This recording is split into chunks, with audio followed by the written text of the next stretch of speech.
Already a large group gathered because a lot of people are as excited as I am to have one of my and America's heroes here, It's Admiral or retired Admiral James Stavridis, who was the former NATO Supreme Allied Commander, a storied sailor, leader, thinker, weekly geopolitical columnist for the Bloomberg publication, and a writer of fun and fast-paced fiction. Admiral, welcome. great to be with you, Bruce, and all your friends. Yes, many of them are your friends too. I'm sure you'll notice across this meeting. So I definitely want to dive in. You know what part you were nice enough you had signed up for my free Substack, and I Yeah, was excited for, and then devoured your third in the 2034 series. That's your new book. But before we get there, it feels like it would be a dereliction of duty as the leader of this conversation to not have one of the leaders in geopolitics opine a bit on the big stuff, which is of course Iran right now. Um, I'd love to get your take if we could, and I promise we're definitely going to hit the fiction. The 2084, which is the third in the trilogy, is pictured behind him, folks. I recommend it, although I really would start with 2034 because it builds upon itself. But I'm interested in your take on the Iran war. Start kind of at the macro. What was it necessary? Has it been successful? Can it be successful? What's your big take? not necessary. I think we could have let diplomacy play out at much greater length. And, my exhibit A would be that we're right back with diplomacy now. Are we better off? Clearly, no. We have shown the Iranians that they can play this card of closing the strait essentially at will. We can discuss how we could ameliorate that. But where we are in the negotiation, I assume most folks on the call have been following this, but this has been changing kind of hour by hour over the last couple of days. But where we are now, we have a memorandum of understanding, which purports to reopen the Strait of Hormuz.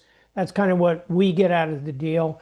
What the Iranians are getting is they're still in possession of their nuclear material. They have uh, certainly they'll get unfrozen 25 billion in assets. They may get a $300 billion, so a lot of cash coming their way.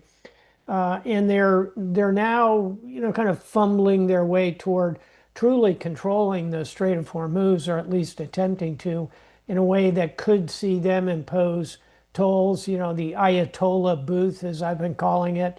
Um, yeah, and among my many sins, I have a PhD in international law from the Fletcher School of Law and Diplomacy, where I was a dean. I did my doctorate in law of the sea, and I can assure you, and any expert on international law will tell you, very clear cut. Strait of Hormuz connects to international bodies of water. All nations, full stop, all nations enjoy free right of transit passage through that strait. So we've taken a step back in simply shepherding and guarding and mentoring, if you will, the law of the sea, which has been a core belief for the United States for 200 plus years.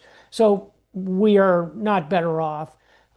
I think the more interesting question at this point, kind of good deal, good war, bad war, it's a done war and a done deal. So, how can we make this deal the best it can be? And I'll give you three things we need to do. Number one, we've got to open this strait. And whether that means actually returning to force to open it, we're just going to have to do that. I hope we don't have to. And I think at a minimum, we have to minesweep it. Then we're going to have a period of time where we escort the merchant ships through. And I've been through that strait myself at least 100 times. It's a gnarly sea detail, whether you have or have not Iranian drones attacking you and mines in front of you. It's a tough little navigational drill, but we're going to have to build confidence, get that open. That'll take probably not months and months, but it'll take weeks and weeks, probably 4 to 6 weeks till we can sort of count the strait as kind of back open. So that's the tactical thing we got to do. That's actually the easiest thing. Number two, operationally at that higher level, we have got to find some kind of accommodation between Israel, Lebanon, Hezbollah. We can't simply tell the Israelis, don't defend yourselves, don't hold on to any part of Lebanon. We're going to need to kind of dig in and find some kind of modus vivendi in the north, because otherwise, I just don't think the deal has legs. So we got to kind of solve that problem.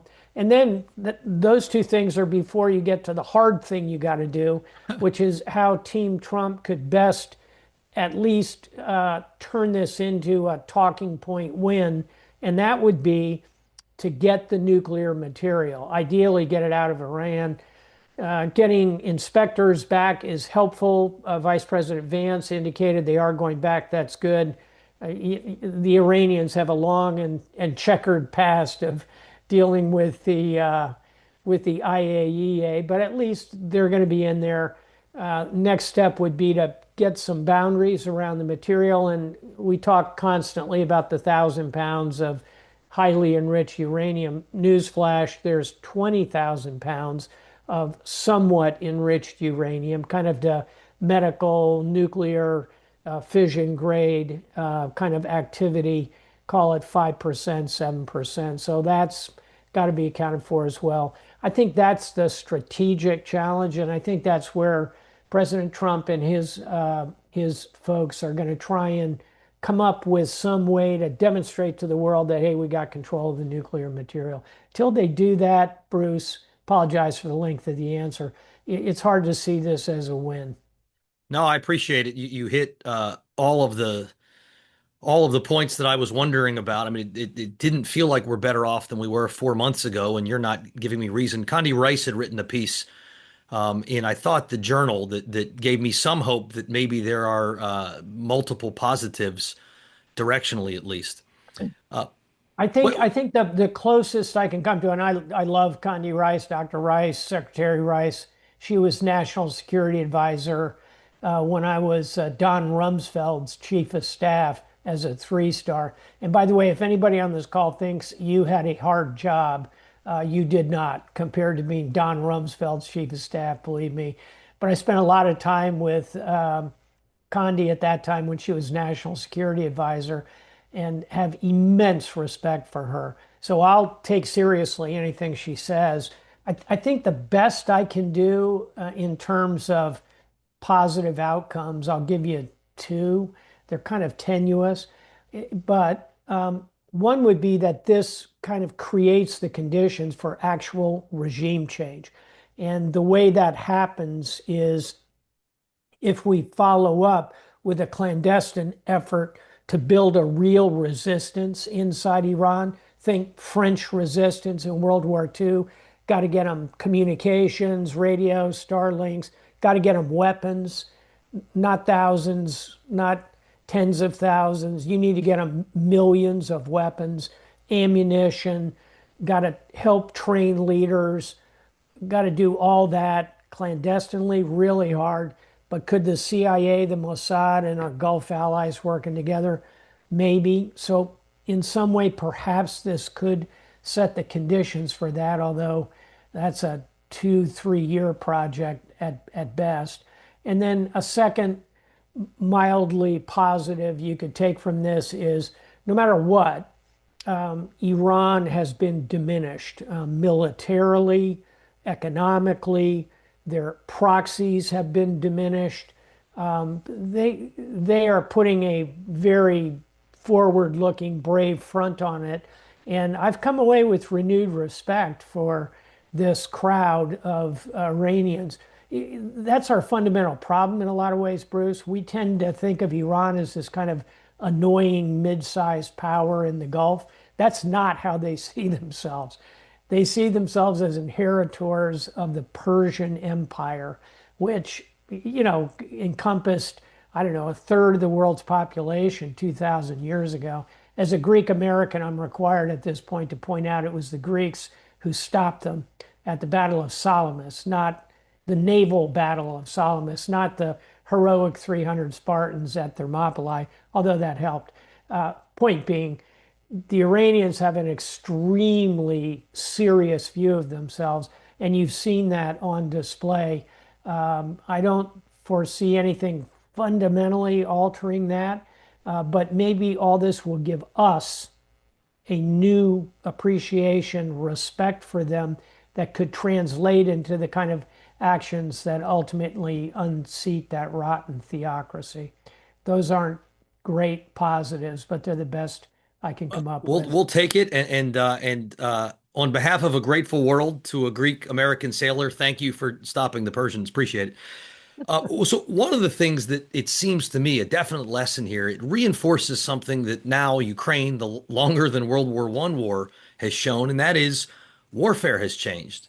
Yeah. Power projection has changed. I used to want an aircraft carrier or maybe a $25 billion modern battleship. Now I'll take it in drones. And it feels like defenders with drones are a lot tougher than traditional powers thought.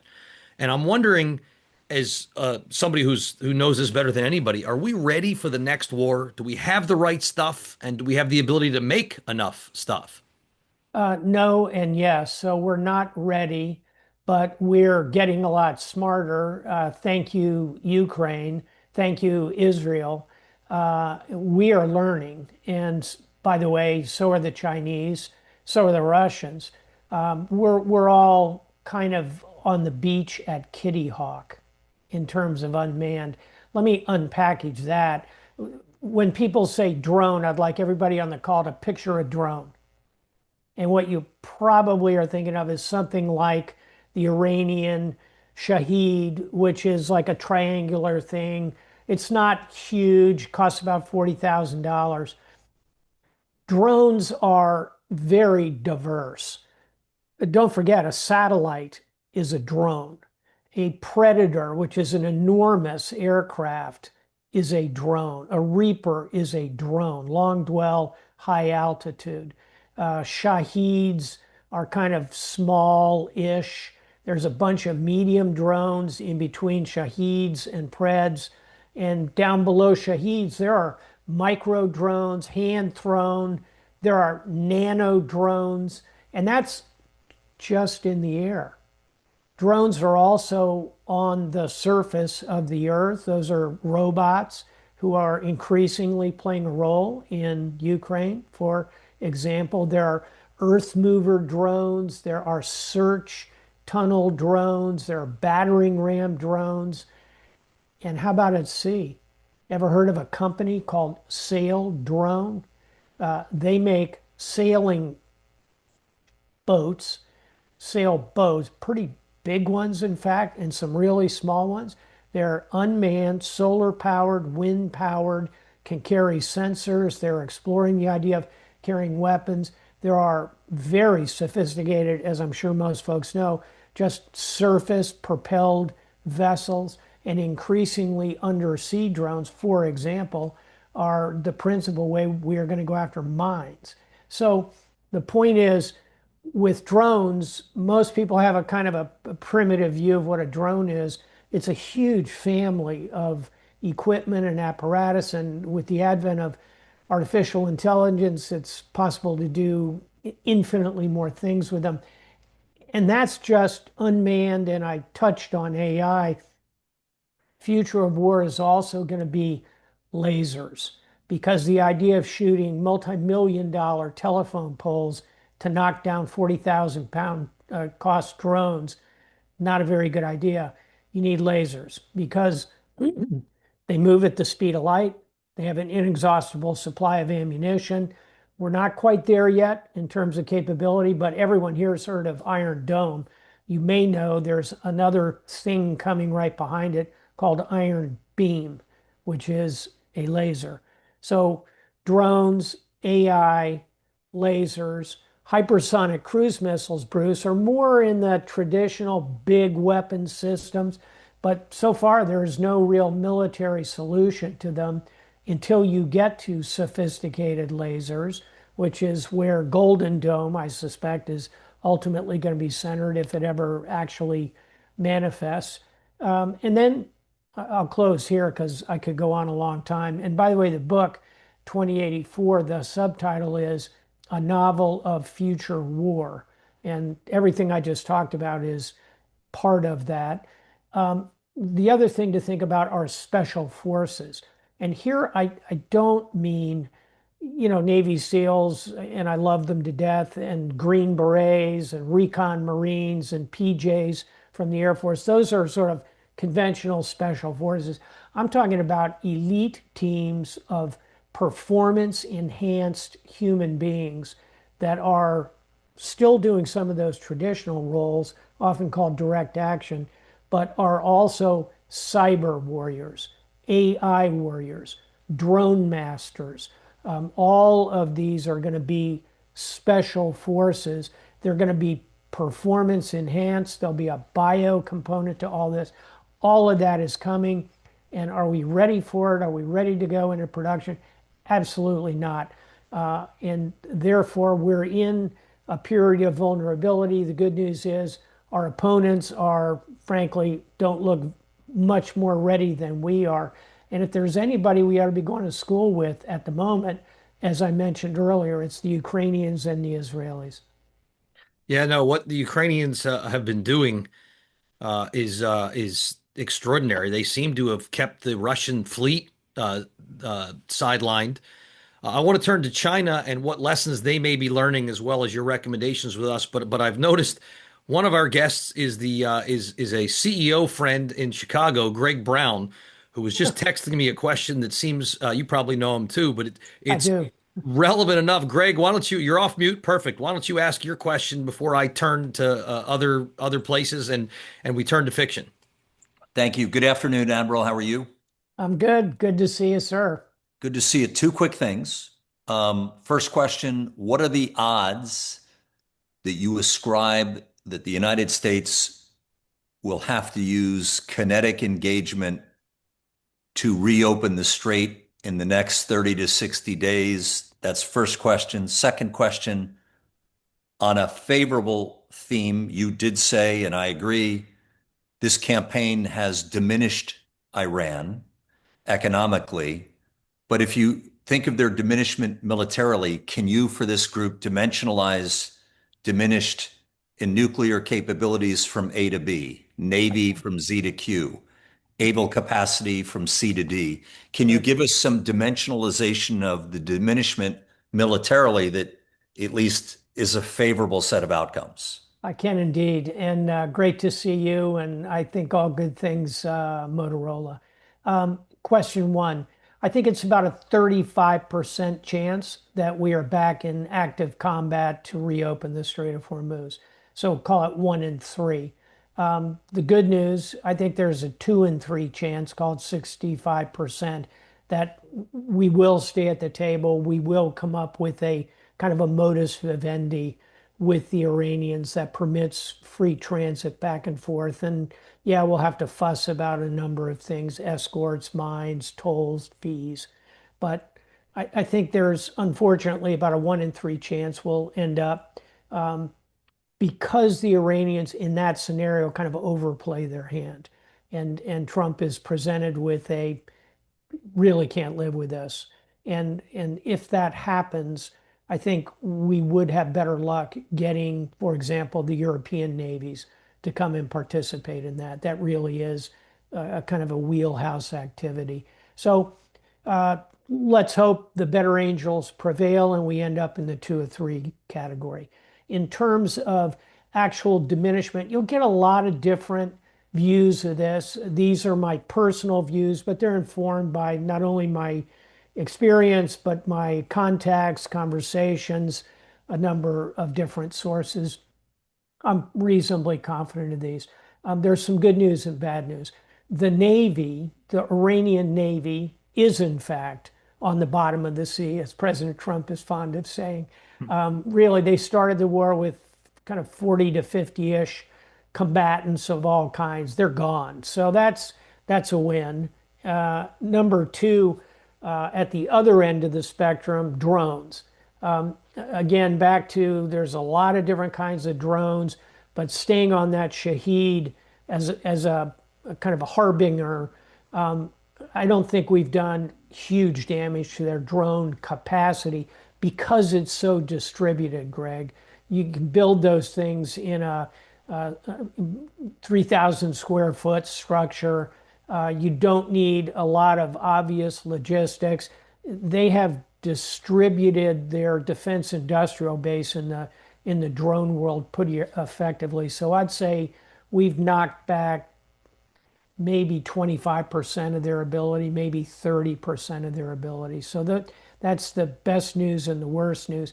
Kind of in the middle are ballistic missiles. Here, I think we've probably taken out or they've expended 50, maybe 60%, but 40,000, 40% of that capability is still painful to contemplate if deployed against, in mass effect against Israel or against Gulf energy systems. So I'd say ballistic missiles down in a really good world, 60%, but they still have 40%. And then last category I'll address is the Revolutionary Guards, their whole package, everything from their command and control to their armor, artillery, ballistic missiles. I think we've probably taken out 40, 50%. So that ain't nothing. All of that in the aggregate is pretty good. But the bell going off in your head right now is, well, wait a minute, what about their nuclear capability? Right. Yeah. So here, let's back up to last June, Operation Midnight Hammer. Rather than a percentage here, I'll give you a temporal measurement. I think Midnight Hammer pushed back by 12 to 18 months, a year to a year and a half, the length of time it would take for them to manufacture a deployable nuclear weapon. That, again, ain't nothing. And a second part of that is Midnight Hammer put a lot of rubble on top of that 1,000 pounds of highly enriched uranium. But the Iranians have another 20,000 pounds of low enriched uranium that could be upblended.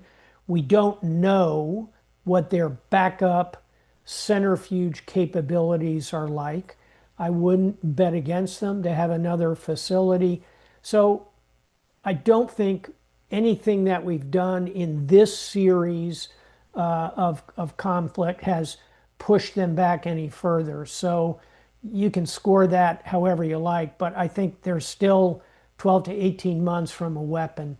And if that was the objective, if all of those things were kind of the objective, I know we talked about regime change. I don't think that was ever a serious objective, frankly.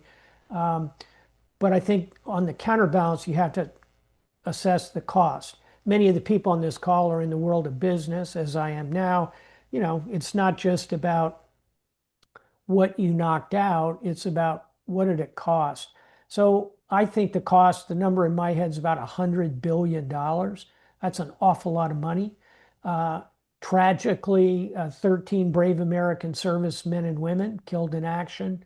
A lot of our Gulf infrastructure our bases in the region have been hit and damaged. I'm kind of including that in the $100 billion cost, by the way.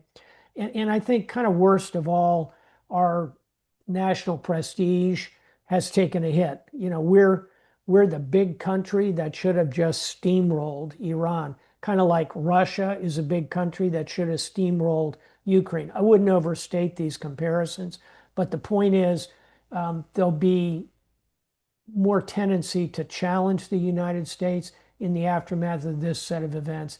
That may be the highest cost of all. Thank Thank you. you. Greg, thanks for the question. So one more geopolitical thing, Admiral, before I jump to your fiction, although that is ultimately about geopolitics It too. really is, right? So one of the big questions that I try to wrestle with is the meaning and the takeaways of both Ukraine and Iran for U.S. China. Where we may or may not be destined for war per Graham Allison and the Thucydides trap. when I look at it, on the one hand, if I'm China, this is worrisome. If Taiwan had its act together in Ukraine style, they're going to take out a fleet pretty readily if they have the capacity that Ukraine has developed over time, though we helped Ukraine make it a few years before they got that capacity. That's thought one. Thought two, the U.S. has used up, according to what I read, half of our way too expensive Patriots and other things so that our capacity to keep them in the fight as long is meaningfully diminished. And China is very much of a leader in drones themselves.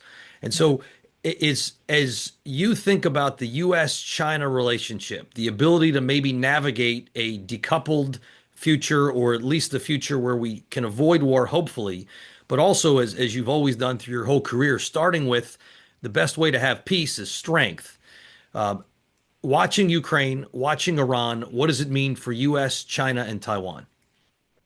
Let's start with China's military, which is very capable, very big, very expensively produced. And just to pick my particular wheelhouse, let's look at the Chinese Navy and the American Navy. It often surprises Americans to learn that we are the second largest Navy in the world. China has 365-ish ships. We have around 300, comparing apples to apples, combat capable capital ships. So China 365, America about 300. Now ours are bigger. We have more nuclear powered aircraft carriers, which are significant still. Uh, and above all, we have a lot of experience operating our ships. And that brings me to kind of the first point I want to make.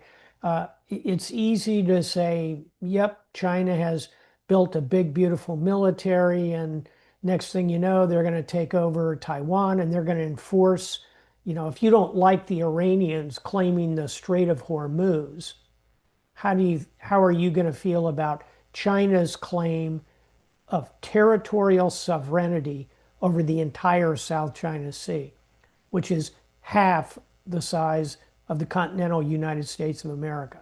It's a preposterous claim. It's been adjudicated in international courts, widely debunked. China doesn't care. That's why they're building artificial islands all over. And by the way, in the Navy, we don't call those artificial islands. We call them unsinkable aircraft carriers.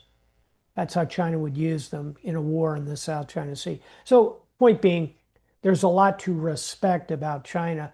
But I'll give you three reasons I don't think President Xi is going to kind of lunge at the ball here and invade Taiwan unless he has to, unless they declare independence. I don't think they're foolish enough to do that.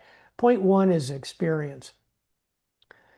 Let's do it this way. Everybody on the call, you can pretend that you're a Chinese admiral or general. You can be either one, admiral or general. I hope you pick wisely. So I'm assuming everybody on the call is a Chinese admiral. No, I'm kidding. But here's my question for you.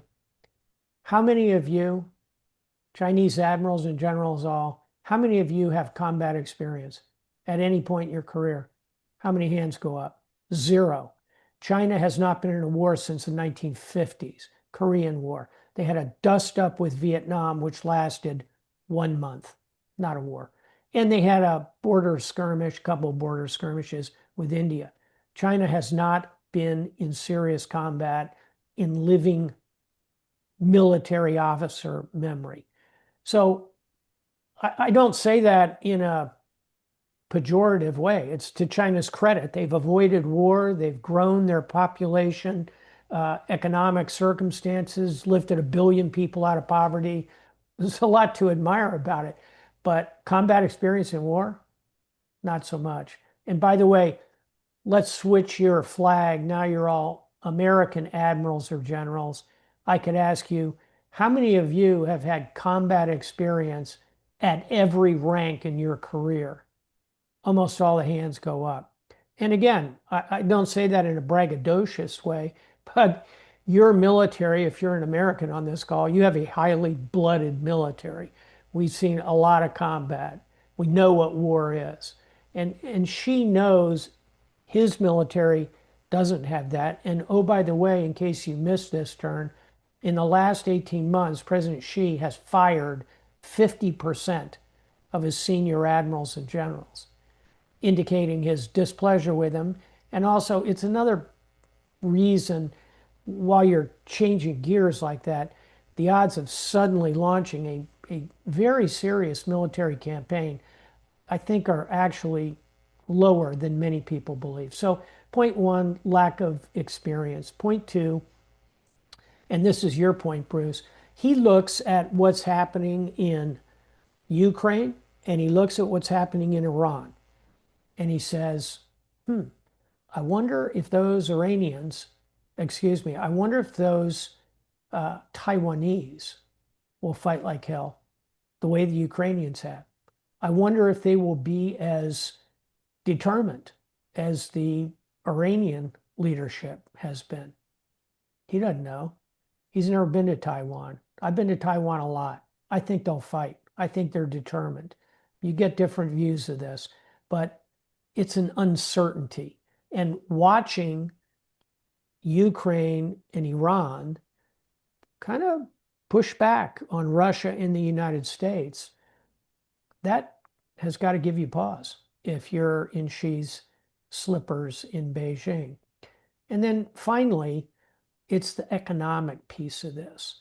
Look at the way in which both Russia and Iran have been damaged economically by sanctions.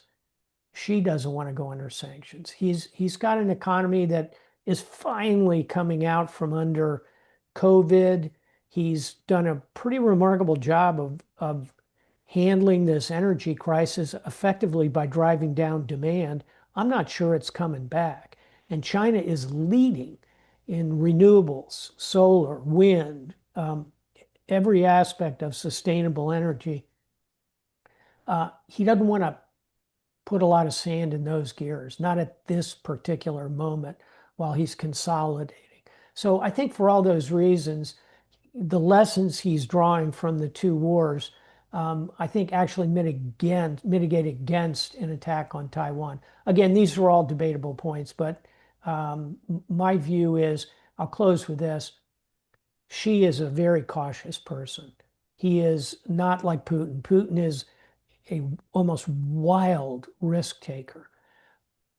Xi, on the other hand, is measured, strategic, thoughtful. And the reason is his life. Xi starts life as a princeling of the Communist Party, and then his father is disgraced in the Cultural Revolution. Xi, as a young man, very young man, is sent to a collective farm and spends 7 years shoveling manure, literally. Then he becomes kind of the bookkeeper, and then he applies for readmission to the Communist Party, denied. Applies the next year, denied. The next year, denied. He's denied 5, 6 times. Finally, he regains his position and begins this inexorable, highly strategic climb to the pinnacle of power in China. He's not someone who's going to lunge at the ball, shoveling manure for 7 years. It'll give you that quality. Man, I could spend 3 more hours on this, but I always aim for about 45 minutes. So I want to turn because you're the Tom Clancy of the 2020s, Admiral, and I'm interested. It's you. I have huge respect for Tom Clancy. I'm assuming that's why you were shaking your head too. But uh, I love your books. 20 again, it's the 2084 is behind him. I urge everybody start at 2034, then go to 2054 because a lot of the characters and a lot of the plot lines flow through. But it had a Red Storm Rising aspect to it that I thought was super fun, and I'm interested when and why you turned to fiction. Is it and do you view it as? I mean, it's fun. It's fun to read, so it's probably fun to write. It's fun to imagine. Are you also looking to make broader points? Are you trying to have life, societal lessons? Yeah. I at least reading about a nuclear exchange conclude, well, that would be bad. Or I found interestingly, it's not really a spoiler alert, but 2084 is about sort of a mid or post climate catastrophe. Yeah. I would like that not to happen too. So Yeah. talk us through how you went from being the Supreme Allied Commander to Tom Clancy of the 2020s. Yeah, I love Tom Clancy. I've read most of the books he actually wrote. Now there's Right. this evidently this cottage industry of people. A lot of them are kind of former mid-grade military officers who have write the Tom Clancy novels, which keep reappearing. But his early work, certainly Red Storm Rising, but very much Hunt for Red October. His early body of work, I thought, was uh, quite exceptional. And there's a big difference between his writing and my writing, however. Tom Clancy's works are very black and white. They're good guys and bad guys, and the good guys win in the end, usually in the last 20 minutes. But that's not what I set out to do. What I set out to do was not to write thrillers where the good guys always win. I also did not set out to write predictive fiction. None of my books are predictive. At least I hope not. I set out to write, here's the answer to your question. My books are cautionary fiction. They are designed to look at this turbulent 21st century at 3 points, 2034, 54, and 84, and say, here's how things could go really badly. And therefore, your point, Bruce, therefore, what should we be doing now to kind of reverse engineer back from those points and avoid them? So that's the premise. And I'll tell you where I got the idea was from Cold War fiction. So I'm old enough to remember the actual Cold War. And in the actual Cold War, there were these two massive systems, the United States and NATO, and the Soviet Union and the Warsaw Pact. And they were decoupled, as the saying goes. There wasn't much trade between them. They were adamant that they were trying to change each other's governance. We wanted them to become a democracy. They wanted us to become a communist totalitarian state. And these were two unbelievably massive war machines all over the world. And yet we managed never to go to war. Why? Well, there are long, complex answers to that, but I believe one part of it is both sides were scared of going to war. And they were scared because of fiction, because of novels and movies that depicted what it would be like if these two sides went to war and had a nuclear exchange. A classic of this genre is Nevil Shute's book On the Beach, which is an extraordinary, heartbreaking novel about the end of the world. Dr. Strangelove as a film is kind of comic, but it's serio-comic and is also cautionary. For the naval folks in the crowd, the Bedford Incident is about a nuclear exchange almost.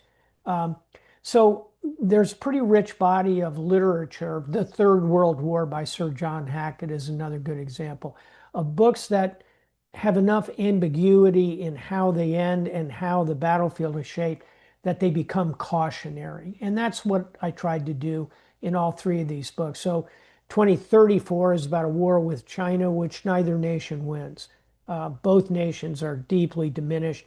If there is a winner, it's India, which emerges unscathed out of this war. 2054 is about what we grapple with every day. It's about artificial intelligence and domestic conflict in the United States. So it turns the lens inward into the landscape of our nation. And then 2084, you summarized it well, is about a global uh, environmental crisis that deeply disadvantages the equatorial nations who are now in massive superstorms, unbelievable temperatures, drought, can't grow crops. What do they want? They want reparations. They want land. Specifically, they want Greenland. I wrote this before our president became seized with the idea of seizing Greenland.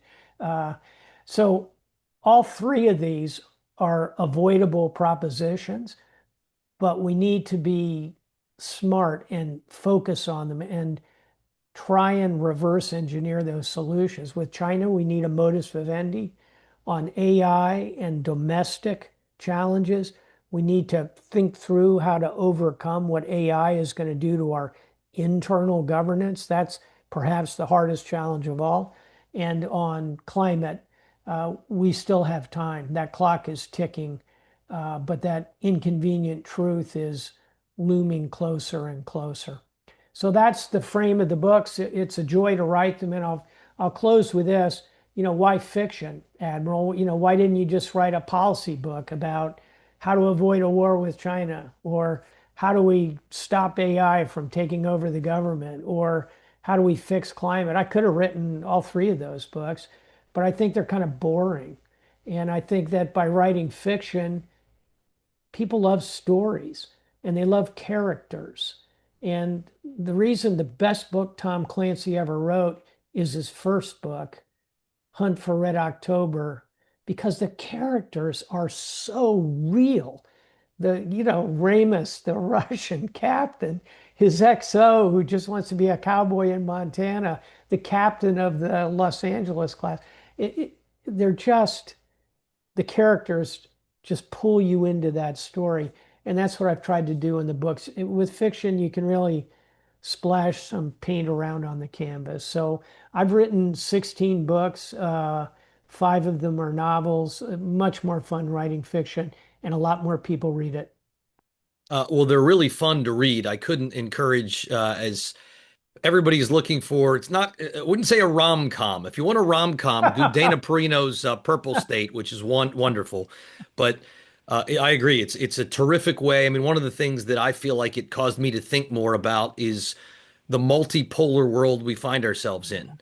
The Yeah. Cold War era was a bipolar world, and the unaligned were pretty small potatoes, and now the unaligned are pretty important, and they worry about themselves more That's than the big difference of our era and just over 100 years ago. Just over 100 years ago, you're in a multipolar world, and that those leaders, the Austro-Hungarian Empire, the Ottoman Empire, the Russian Empire, Britain, France, Germany, Kaiser's Germany, they stumble into this world war. They don't care about middle powers. They don't care about the rest of the world. That's the difference in today's world. Today, we're returning to that multipolar world, but those middle powers are going to have a lot to say about where it goes. That's really the frame of 2084, where Nigeria, Brazil, and Indonesia play very leading roles. all right. I've got 20 more questions, but I've got time for two. Okay, Boy, it's fun talking to you, and thank you. hopefully everybody's going to go out and start where you're supposed to at 2034. If you read that one, you're no way you're not going to read the next two. In Although, 2017, if I may, and I'm yeah, required to say this, but if you're particularly interested in the distant future, future of war, climate interests you, it's okay. You can start with 2084. They won't not sell it to you at the bookstore.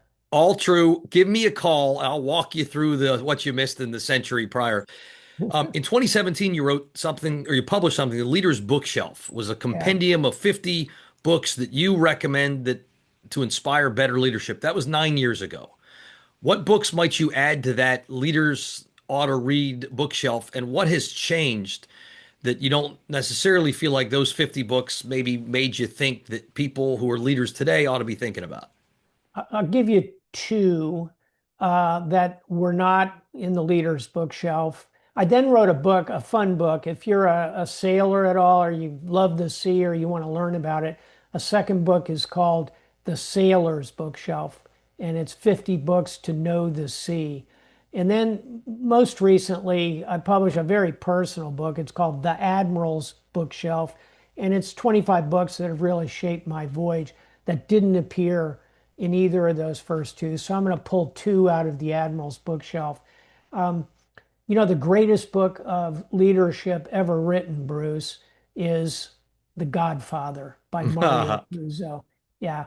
And everyone laughs when I say that. But if you stop and think about it and go back and read that book, or watch the movies, which are incomparably good, it's about everything. It's about family and sin and forgiveness and strategy.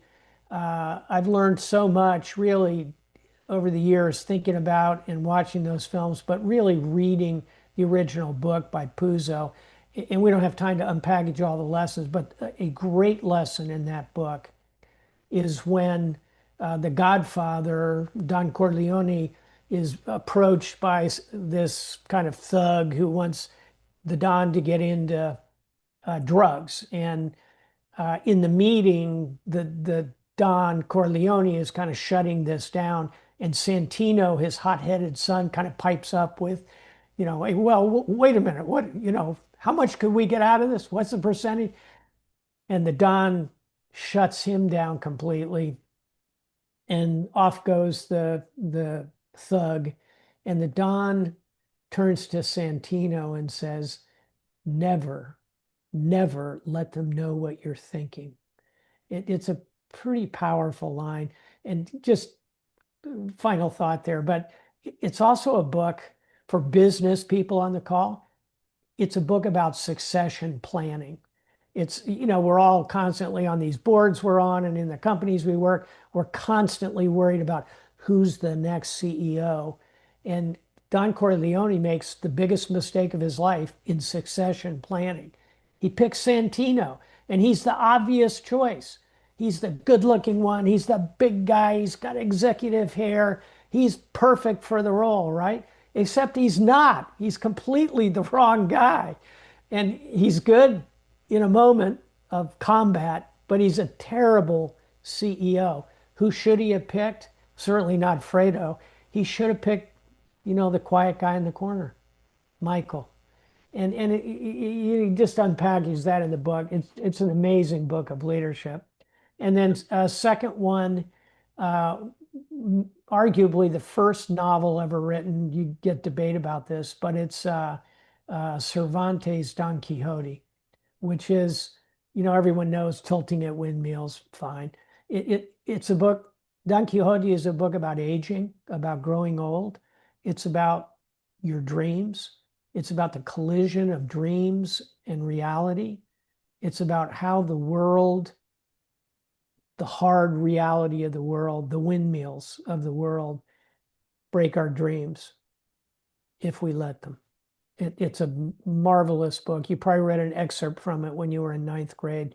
It rewards a read, especially for leaders. So Bruce, I got to stop. Thank you. Been a Admiral, pleasure thank you. being with you. Wonderful questions, and what a nice crowd. And I see any number of good friends out there. Thank Thanks you, for joining sir. us. Okay, I want to be a chart in your presentation. You got it. See See you ya. later. Thanks.